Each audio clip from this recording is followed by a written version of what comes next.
날에 이스라엘 자손 곧 온 회중이 신광야에 이르러 백성이 가데스에 이르더니 미디안이 거기서 죽음에 거기서 장사되니라.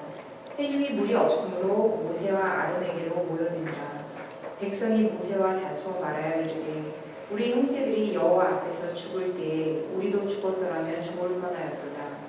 너희가 어찌하여 여호와의 회중을 이 광야로 인도하여 우리와 우리 짐승이 다 여기서 죽게 하느냐.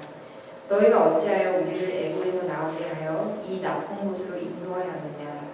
이 곳에는 파종할 곳이 없고 무화과도 없고 포도도 없고 석류도 없고 마실 물도 없도다. 모세와 아론이 회중 앞을 떠나 회막문에 이르러 엎드리매 여호와의 영광이 그들에게 나타나며 여호와께서 모세에게 말씀하여 이르시되 지팡이를 가지고 내 형 아론과 함께 회중을 모으고 그들의 목전에서 너희는 반석에게 명령하여 물을 내라 하라. 내가 그 반석에 물을 내게 하여 회중과 그들의 짐승에게 마시게 할지니라. 모세가 그 명령대로 여호와 앞에서 지팡이를 잡으니라. 모세와 아론이 회중을 그 반석 앞에 모으고 모세가 그들에게 이르되 반역한 너희여 들으라. 우리가 너희를 위하여 이 반석에서 물을 내려 하고 모세가 그의 손을 들어 그의 지팡이로 반석을 2번 치니 물이 많이 솟아나오므로 회중과 그들의 짐승이 마시니라. 여호와께서 모세와 아론에게 이르시되 너희가 나를 믿지 아니하고 이스라엘 자손이 목전에서 내 거룩함을 나타내지 아니하므로 너희는 이 회중을 내가 그들에게 준 땅으로 인도하여 드리지 못하리라 하시니라. 이스라엘 자손이 여호와와 다투었으므로 이를 무리바 무리라 하니라. 여호와께서 그들 중에서 그 거룩함을 나타내셨더라. 저희가 지난주 말씀에서 파란 광야에서 12명의 정탐꾼을 보냈고 그 중에 10명의 정탐꾼이 하나님께 반역을 했고 또 이스라엘 온 백성들이 반역을 하는 바람에 20세 이상은 가나안 땅에 들어가지 못한다는 것을 저희가 같이 살펴보았고 그 중에 딱 둘만 갈렙과 여호수아만 들어갈 수 있다고 저희가 같이 살펴봤습니다. 특별히 하나님께서 원망을 했던 백성들에게 한 말씀 꼭 기억하시길 바랍니다. 내 귀에 들린 대로 너에게 행하리라.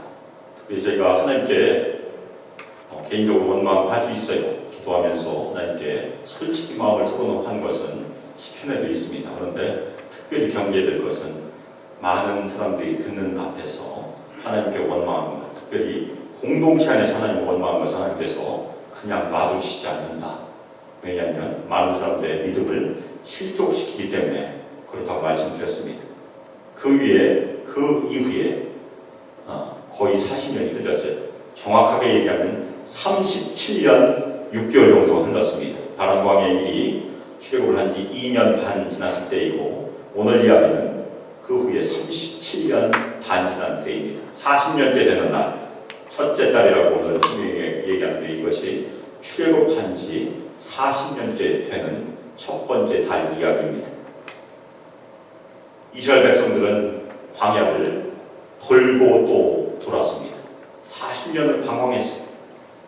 20세 이상의 이스라엘 사람들은 계속해서 죽어가고 있었습니다. 이스라엘 백성이 40년 동안 광야를 방황하면서 했던 중요한 일이 무엇입니까? 매일매일 장사를 지내고 있어요. 남녀 합해서 120만 명이 죽어야 되니까 40년으로 계산하면 매일 80여 명이 죽어갔습니다. 그래서 그들을 장사 지내고 애곡하는 것이 이스라엘 백성들의 일과였었어요. 40년 동안 방황한 역사는 자세히 기록되어 있지도 않습니다. 몇 개만 기록이 되어 있어요. 민수기 14장에서 20장까지 보면 몇 개 기록만 존재할 따름입니다. 어디로 갔는지도 기록이 안 되어 있습니다. 반역한 백성들의 역사는 크게 중요하지 않다는 얘기입니다. 그 중에 하나가 또 그 와중에도 반역이 또 일어났어요. 고라 족속이 모세와 아론만 하나님께서 부르신 족속이냐 반역에다가 땅이 갈라져서 죽어버렸습니다. 그 가족이 다 몰살했어요. 이에 격분한 백성들이 돌을 놀고 모세와 아론을 치료하다가 염병이 들어서 또 많이 죽었습니다. 그 와중에도 하나님께 반영을 하고 있었습니다. 하나님께는 하나님의 백성들이 믿음으로 순종한 역사가 중요한 것이지 불순종한 역사는 기록되지도 않다는 그런 얘기입니다. 이 광야에서의 반영은 우리 신약의 백성들에게도 아주 중요합니다. 특별히 사도 바울이 고린도전서 10장 5절 이하에서 이 얘기를 하고 있습니다. 불순종한 이스라엘 백성들이 광야에서 멸망받았던 것을 언급하고 있습니다. 그 중에 고린도전서 10장 10절에 보면 원망하다가 하나님께 멸망했기 때문에 우리 신약의 백성들도 그들과 같이 원망하지 말라고 그렇게 권면하고 있습니다. 예나 지금이나 원망하면 망할 수 있다는 얘기입니다. 특히 사도 바울은 구약에 있는 그 광야의 생활은 우리를 위한 본보기라고 얘기하고 있습니다. 특별히 말세, 마지막 때를 살고 있는 우리를 깨우치기 위한 경고의 말씀으로 강조하고 있습니다. 우리도 서로 불평하고 불만 터뜨리고 원망을 교회 공동체에서 하게 되면 이 땅에서 영적인 생명을 풍성히 얻기는 어렵습니다. 말에는 창조적인 능력이 있어요. 하나님께서 말로 세상을 창조하셨으니까 우리도 하나님의 형상을 받아서 우리 말에도 창조적인 능력이 있습니다. 그래서 간혹가다 저희가 인터넷에 보면 좋은 말을 화초에다 하면 화초가 잘 자라고 나쁜 말을 하면 화초가 안 자란다는 그런 얘기도 듣고 있어요. 실제 저희가 반복적으로 나쁜 말을 하면 분명히 상대방은 병들게 되어 있습니다. 그렇다고 집에 가서 시험해 보지 마세요. 좋은 말 하세요. 창조적 능력인 반면에 파괴적 능력도 있어요. 우리 말은 우리가 만난 사람들을 파괴할 수 있는 능력도 있습니다. 그래서 우리가 자신도 살리고 가정도 살리고 자녀도 살리고 공동체를 살리는 길은 믿음의 말을 하는 것이다. 지난주에 말씀드렸습니다. 그래서 불평, 불만, 원망이 속에서 있을 수 있습니다. 그것이 입에 나오려고 하면 입 딱 다물고 빨리 쫓아내는 것, 기도로 쫓아내는 것이 저희가 해야 될 일이 혹시라도 나오면 빨리 회개하는 것. 그리고 저희가 불평과 원망과 불만을 감사와 기쁨과 찬송으로 바꾸는 것이 저희가 해야 될 일이 그것이 서로 격려하고 서로 칭찬하고 서로 위로하고 믿음의 말을 함께하는 중요한 길입니다. 그것이 우리 소망교회를 세울 것이고 우리 가정도 세울 것이 분명하기 때문에 그렇습니다. 오늘 40년째 되는 첫 번째 달에 이스라엘 온 회중이 신광야 가데스에 이르렀습니다. 이 가데스는 말 뜻이 거룩한 섬이라는 뜻입니다. 그런데 오늘 얘기 들어보면 이스라엘 백성들이 거룩한 그 셈에서 거룩하지 못한 일들을 하고 있습니다. 그렇지만 하나님께서 궁극적으로 거룩하심을 나타낸다는 것이 오늘 이야기의 중요한 결론입니다. 하나님께서 절대 손해보지 않았습니다. 손해보는 사람은 우리입니다. 순종하면 우리는 복을 받고 불순종하면 우리는 손해를 보게 되어 있습니다. 하나님께는 해가 가지 않습니다. 오늘 이 거룩한 셈에서 이스라엘 백성들은 다시 한번 원망의 범죄를 합니다. 그런데 그 세대는 다른 세대예요. 왜냐하면 120만 명이 이미 다 죽었어요. 돌아다니면서. 맨 마지막에 죽은 사람이 오늘 등장합니다. 누구입니까? 모세의 누이 미리암이 40년째 되는 그 첫 번째 달에 죽어서 거기서 장사 지냈어요. 이제 남은 사람 40년 전에 20세 이상 된 사람 4명만 남았어요. 모세와 아론, 여호수아와 갈렙 4명만 남았고 나머지는 그 당시에 19세 미만이었으니까 가장 나이가 많은 사람은 59세입니다. 모세는 이미 110살이 됐고 갈렙도 80살이 넘었고 여호수아는 정확하지는 않지만 갈렙과 비슷할 테니까 80살 정도 됐을 것입니다. 그때 똑같은 일이 벌어져요. 물이 없다고 회중들이 와서 불평을 하기 시작합니다. 아버지와 할아버지들이 했던 일을 40년 전에 했던 똑같은 불평을 자손들도 하고 있어요. 저희가 출애굽기 17장에 보면 40년 전에 무리바 똑같은 곳에서 불평했던 것을 저희가 살펴볼 수 있습니다. 말도 비슷합니다. 오늘 말씀을 보면 우리 형제들이 여호와 앞에서 죽을 때 우리도 죽었으면 좋았을 텐데, 광야를 다니면서 자신의 형제들이 죽어왔으니까 우리도 그때 같이 죽었으면 이런 고통받지 않지 않겠느냐, 그 얘기. 우리를 왜 광야 인도해서 우리도 죽게 하고 짐승도 죽게 하느냐? 너희가 우리를 애굽에서 나오게 하여 이 나쁜 곳으로 인도했다, 그렇게 원망하기 시작했습니다. 이곳에는 파종할 곳이 없고 무화과도 없고 포도도 없고 석류도 없고 마실물도 없다. 없고 불평만 가득한 세대의 이야기입니다. 하나님께 대한 신앙은 전혀 없는 불신의 새로운 세대가 다시 등장한 것이에요. 어떻게 보면 가나안 땅에 들어간 것은 이 사람들의 신앙으로 들어간 것이 아니고 하나님께서 아브라함과 이삭과 야곱에게 약속하신 언약 때문에 들어간 것입니다. 작은 교회는 없는 것이 많이 있습니다.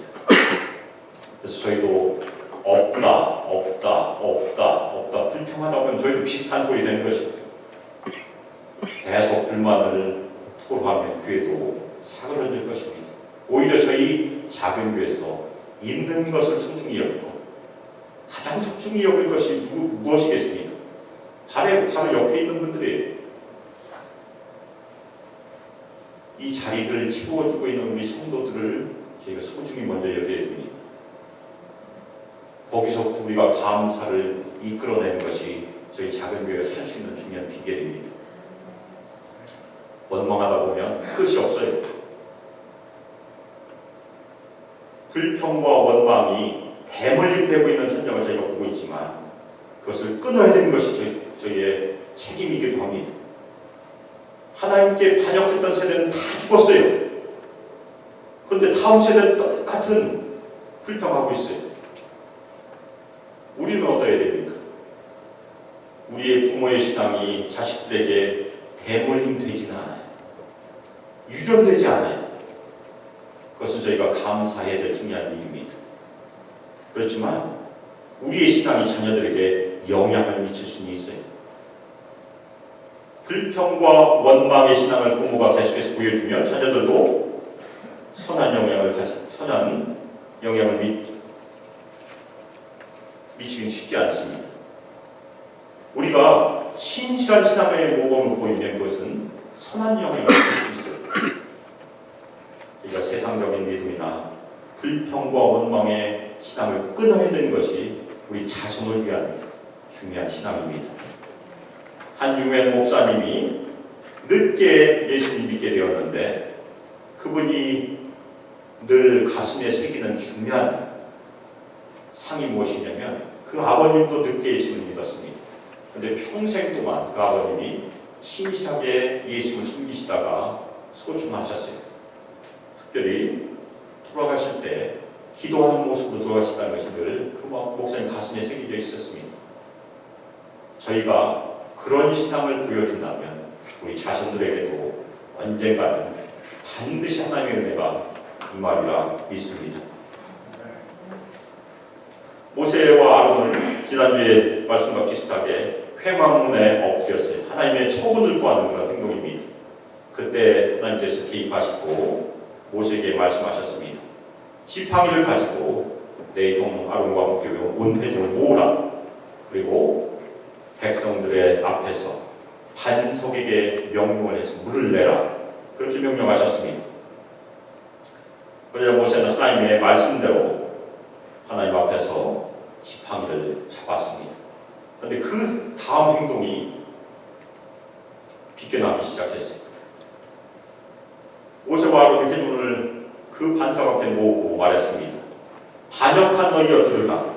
우리가 너희를 위하여 이 반석에서 물을 내려.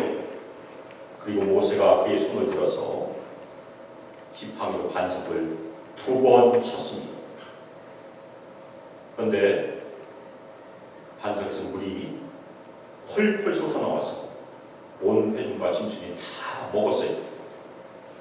여기까지가 이야기의 끝이라면 모세가 지팡이 위로 행한 또 하나의 기적이 될 것입니다. 그런데 이야기는 여기서 끝나지 않았어요. 하나님께서 모세가 방금 전에 했던 그 일을 전혀 기뻐하지 않으셨어요. 12절에 보면 하나님께서 모세를 책망하신 내용이 있습니다. 너희가 나를 믿지 아니하고 이스라엘 자손의 목전에서 내 거룩함을 나타내지 아니하므로 너희는 이 회중을 내가 그들에게 준 땅으로 인도하여 드리지 못하리라. 모세와 아론이 하나님을 믿지 않았다 지적했고 이스라엘 백성들 앞에서 하나님의 거룩함을 나타내지 않았다 책망하신 그런 장면입니다. 그 결과로 모세와 아론은 가나안 땅으로 들어가지 못한다. 갈렙과 여호수아만 들어간다는 그런 처분입니다. 저희가 간혹 이 성경 읽을 때마다 도대체 모세가 얼마나 큰 잘못을 했길래 40년을 하루같이 하나님의 명령을 순종했는데 한 번 삐끗했다고 가나안 땅에 못 들어가냐 그렇게 생각할 수도 있어요. 그런데 하나님께서는 아주 엄중한 처벌을 내리셨습니다. 그런 모세의 잘못은 무엇이겠습니까? 오늘 본문 말씀대로 보면 하나님께서 지적하신 첫 번째 잘못은 여호와 하나님을 믿지 아니할 것이다. 이제까지 모세는 하나님을 잘 믿었어요. 모세는 온유함이 승한 사람이라고 성경이 기록하고 있습니다. 그 온유함은 마음의 온유함도 되지만 말이 주인의 명령에 순종한 것처럼 모세는 하나님의 명령에 끝까지 순종했던 사람이라는 그런 뜻도 됩니다. 그런데 한 번 실수했어요. 하나님께서 반석에 물을 내려 명령하셨지만 반석을 지팡이로 2번 친 실수. 그런데 왜 모세는 반석에게 명령을 하지 않고 반석을 쳤을까? 그 이유는 분명하지 않지만 한두 가지 추측을 해볼 수 있습니다. 모세는 이전과 지팡이를 내밀던지 아니면 쳤어요. 지팡이로 명령한 적은 한 번도 없습니다. 그래서 40년 전 출애굽기 17장에 나왔던 반석에서 물을 내는 그 기적을 생각하면서 반석으로 다시 쳤을 가능성이 있습니다. 또 하나는 출애굽기 17장에 보면 하나님께서 반석 위에 서시겠다고 말씀하셨어요. 모세가 반석을 보는 순간 반석이 하나님일 수 있기 때문에 하나님께 명령을 하는 것을 두려워했을 수도 있다는 그런 추측도 할 수 있습니다. 그런데 어떤 이유든지 모세가 하나님의 명령을 따르지 않는 명령을 거역한 것은 분명해요. 그래서 모세는 가나안 땅 목전에서 하나님의 말씀에 순종하지 못한 딱 한 번 실수를 함으로 최종적인 믿음의 시험에서 실패했어요. 그래서 가나안 땅에 들어가지 못했습니다. 혹시 이것 때문에 모세가 천국에 가지 못했을까 걱정하는 신분이 있을까 해서 말씀드립니다. 모세는 천국에 있어요. 왜냐하면 변화산상에서 예수님께서 모세와 엘리야를 만났으니까. 그렇죠. 안심하셔도 됩니다. 그렇지만 가나안 땅 못 들어가면 분명해요. 두 번째 잘못은 더 큰 잘못입니다. 모세가 이스라엘 자손의 앞에서 하나님의 거룩함을 나타내지 아니하였다. 지난주 말씀에서는 많은 사람들 앞에서 원망한 것을 하나님께서 책망하신다 말씀드렸습니다. 그런데 오늘 더 중요한 잘못은 많은 사람들 앞에서 하나님의 거룩함을 나타내지 않은 그 죄입니다. 아마도 이 죄 때문에 못 들어간 것이 아닌가 생각해 볼 수 있습니다. 그런데 어떤 면에서 하나님의 거룩함을 나타내지 못했을까요? 한 가지 해석은 모세가 이스라엘 자손들의 반역 때문에 너무 화가 나서 자제하지 못해서 분노함으로 반석을 쳤기 때문에 그랬다. 그런 해석이 있습니다. 그래서 이스라엘 백성들이 하나님과 다투었던 것처럼 모세도 분노함으로 다투었기 때문에 하나님의 진노를 받았다. 그렇게 해석하는 경우도 있습니다. 특히 10절에 보면 이스라엘 백성들을 반역한 너희야 그렇게 부르고 있고, 반석을 한 번 치지 않고 두 번 친 것을 봐서는 모세도 화가 난 것은 분명해요. 그러나 더 중요한 이유는 모세가 한 말 속에 있습니다. 다음 말에 보면 우리가 너희를 위하여 이 반석에서 물을 내라, 이 말에 있습니다. 반석에서 물을 내신 것은 하나님이신데 자신과 아론이 마치 기적을 행한 것처럼 표현했다는 그 얘기예요.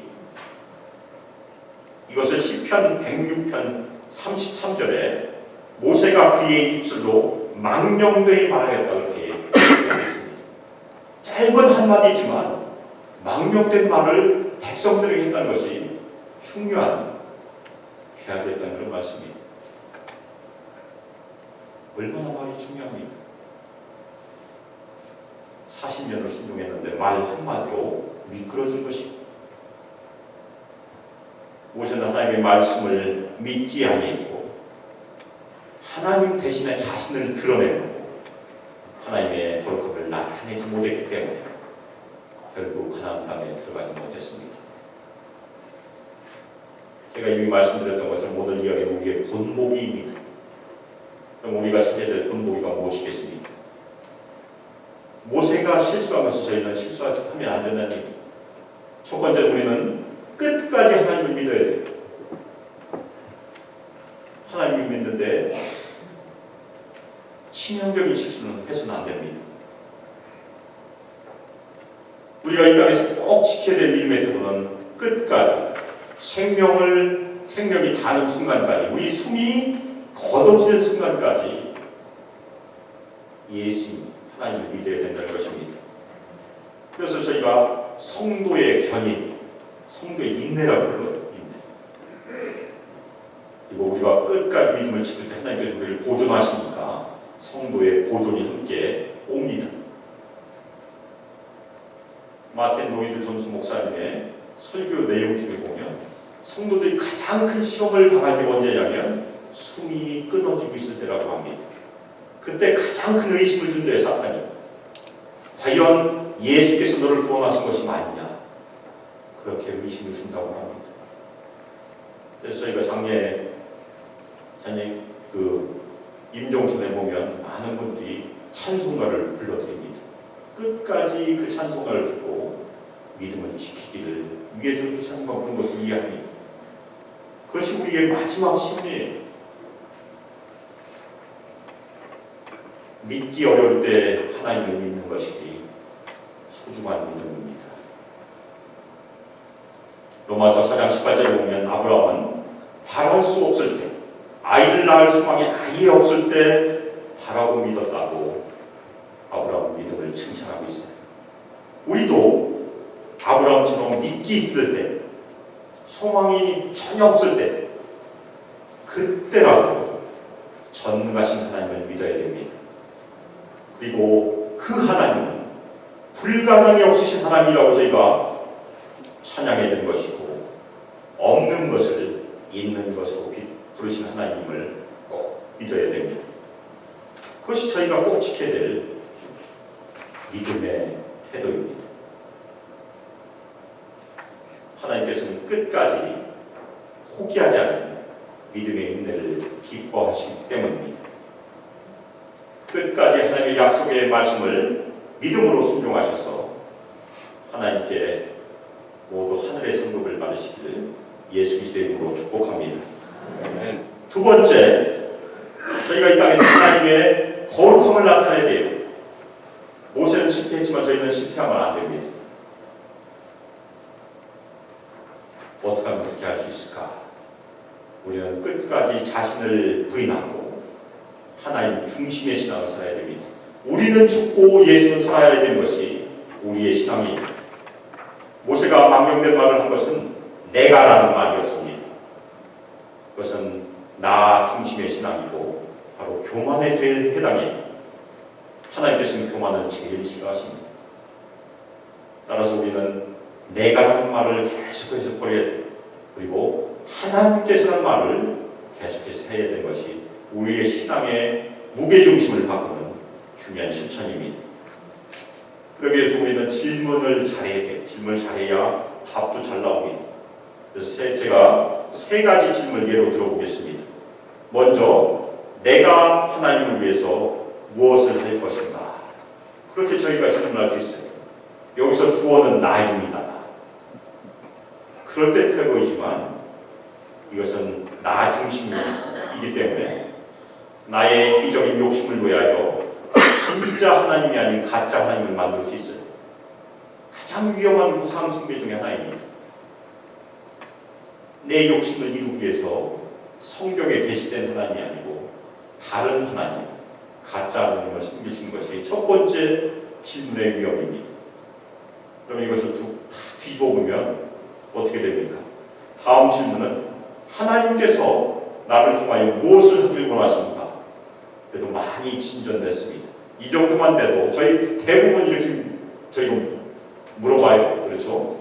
하나님께서 우리 수만교회를 통해서 무엇을 하길 원하십니까? 저희가 기도하고 얘기합니다. 그렇지만 이것도 위험이 있어요. 어디를 강조에 따라서 자기 중심적인 요소가 아직도 남아 있습니다. 따라서 우리가 아예 나를 통하여 없애버려야 됩니다. 우리가 늘 겸손하게 솔직하게 인정해야 될 것은 무엇입니까? 하나님께서는 내가 없어도 하나님의 나라를 이루시는데 아무 지장이 없다. 진짜 그래요. 하나님께서 우리 소망교회가 없어도 하나님의 일을 하시는데 아무 지장이 없다. 진짜 그래요. 우리가 그렇게 고백한다면 우리는 늘 감사할 수 있습니다. 왜냐하면 우리를 하나님께서 불러주시고 사용하여 주신 것이 오히려 특권이고 은혜이기 때문에 그렇습니다. 따라서 우리는 나를 아예 없애버려야 됩니다. 그래서 하나님께서는 지금 무엇을 하기를 원하시는가? 예수님께서는 지금 무엇을 하기를 원하시는가? 저희가 질문해야 돼요. 그리고 기도로 그 질문에 대한 답을 계속해서 찾는 것이 저희가 이 땅에서 해야 될 일입니다. 그리고 그 답은 당연히 하나님께서 우리에게 주신 계시 말씀, 성경 안에 있습니다. 우리가 기도 가운데 진지하게 하나님의 말씀을 읽고 묵상할 때 우리는 하나님의 뜻을 발견할 것이고 그 하나님의 뜻에 따라 저희 자신을 쳐서 복종하는 것이 저희 성도들의 본분입니다. 그것이 하나님의 거룩함을 나타내는 중요한 비결이에요. 만일 그 답이 나오면 그 다음에 우리가 해야 될 일이 있어요. 하나님은 저기서 일하시는데 우리는 여기 있으면 하나님께서 이리 와주세요. 그렇게 하면 안 된다는 얘기예요. 우리가 거기로 가야 됩니다. 우리 삶을 조정하고 희생해서 하나님께서 일하시는 곳으로 가는 것이 하나님을 경험하는 삶입니다.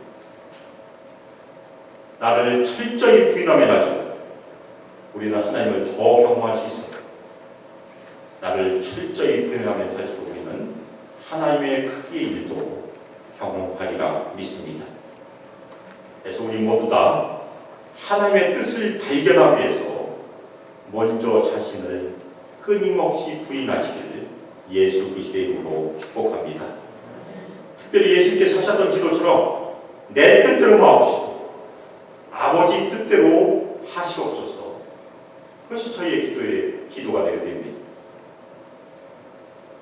이것이 하나님의 거룩함을 나타내는 중요한 신앙이며 하나님 중심의 신앙입니다. 우리는 이 광야 같은 세상에서 오늘도 살고 있습니다. 찬송가의 어떤 찬송가처럼 십자가 그늘 밑에 나 쉬기 원하네. 저도 그 찬송 좋아해요. 힘들 때마다 부릅니다. 특별히 이민사에서 여러 가지 어려운 일들이 많이 있고 어떤 때는 남들에게 얘기하지 못한 고통도 있습니다. 그 어려운 가운데 하나님께서 우리에게 원하신 것이 무엇입니까? 끝까지 하나님을 믿는 믿음을 놓지 말라는 것이 하나님의 주문입니다. 그 믿음 지키시기를 예수 그리스도의 이름으로 축복합니다. 또 하나 우리가 이 땅에 사는 말이나 행동이나 어떤 일이라도 하나님의 거룩함을 나타내시기를 예수 그리스도의 이름으로 축복하며 그 일을 통해서 우리 모든 성도들이 하늘의 상급을 받으시기를 주님의 이름으로 축복하며 기도합니다. 아멘. 이 시간 저희가 모세가 실수했던 것 저희가 다시 한번 생각해 보면서 끝까지 저희가 하나님을 믿고 하나님의 거룩함을 나타내는 성도들을 저희를 축복하여 주시며 특별히 우리의 광야가 있던 이 세상에서 여러 가지 어려운 가운데 끝까지 믿음의 인내로 하나님을 기쁘시게 할 수 있도록 저희를 축복하여 주시고 저희 수목교회가 하나님의 거룩함을 나타내는 공동체가 될 수 있도록 저희를 축복하여 주시길 같이 합심해서 기도하겠습니다. 사랑하는 하나님 아버지, 저희를 불쌍히 여겨주시길 시간 기도합니다. 저희 약한 믿음을 주님께서 아시지 않습니까? 저희를 도와주시고 주님의 전능하신 사, 주님의 자비로운 손으로 저희를 붙들어 주시길 간절히 기도합니다. 저희 중에 육신의 연약함으로 또한 여러 가지 어려운 가운데 믿음의 시험을 당하고 있는 성도들이 있습니다. 그래서 불쌍히 여겨주시고 주님의 전능하신 손으로 붙들어 주시고 그 믿음을 지켜주시고 끝까지 승리하도록 주님의 손으로 덮어주시길 시간 간절히 기도합니다. 사랑하는 하나님 아버지, 주께서 저희를 위로하여 주시고 기쁨을 채워주시고 한 주 동안 여호와 하나님과 예수 그리스도와 동행하는 삶으로 주께서 인도하여 주시기를 기도 올려드립니다. 이제는 주 예수 그리스도의 은혜와 하나님의 사랑과 성령 하나님의 교제 가운데 이 땅에서 끝까지 믿음을 지키고 모든 말이나 모든 행동에서 그리고 저희 수망교회가 하나님의 거룩함을 나타내기를 결단할 때 주님께서 저희를 축복하여 주시고 인도하여 주시기를 예수 그리스도의 이름으로 축복하며 기도합니다. 아멘.